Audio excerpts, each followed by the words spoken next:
ሰላም ጤና ይስጥልኝ የአዌቱ ዜና አድማጮቻችን፣ የዕለቱን አበይ ዜናዎች እንደሚከተለው አቀርባለሁ። ቻናሉን ሰብስክራይብ በማድረግ የጀምሩ ቤተሰብም ይሁኑ። የቀድሞ የኳታር መሪ ሼህ ሐማድ ቢን ኻሊፋ አልታኒ በ74 ዓመታቸው ከዚህ ዓለም በሞት ተለይተዋል።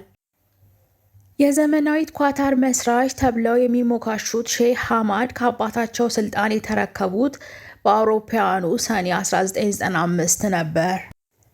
የስልጣን ሽግግሩ ደም አልባ መፈንቅለ መንግስት በሚል ይታወቃል።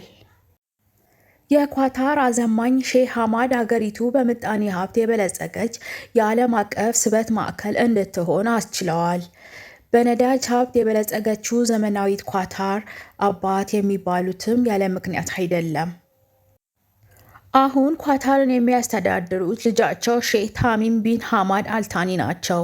የአሚሩ ጽሕፈት ቤት የቀድሞውን መሪ ሞት ተከትሎ ባወጣው መግለጫ ሀገራችን ታላቅ ሰው በማጣቷ አዝነናል ብሏል።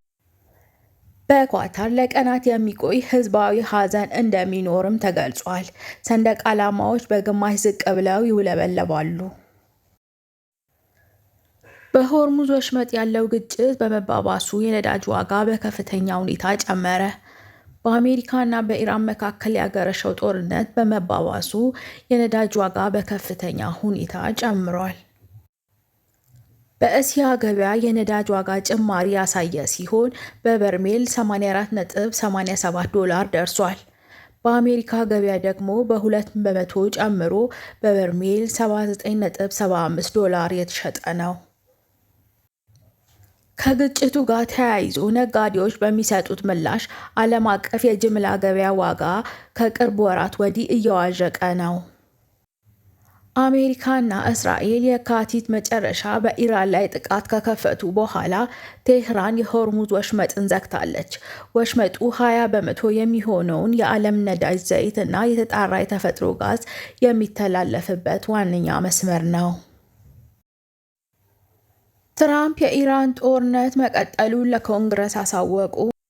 የአሜሪካው ፕሬዝዳንት ዶናልድ ትራምፕ ከኢራን ጋር የገቡት ጦርነት ከሰኔ 30 2018 ዓ.ም ጀምሮ ዳግም መቀጠሉ ለኮንግረስ በደብዳቤ ማሳወቃቸው ተገለጸ።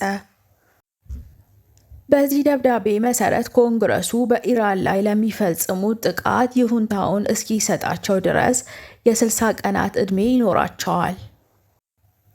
ፕሬዝዳንቱ ምንም እንኳን አዳዲስ ጥቃቶችን መፈጸማቸውን ቢቀጥሉም እንዲሁም በወደቦቿ ላይ ዳግም እገዳ ቢጥሉም አሁንም ከቴህራን ጋር የገቡትን የተኩስ አቁም ጦርነቱን የማስቆም እድል እንዳለው ገልጸዋል።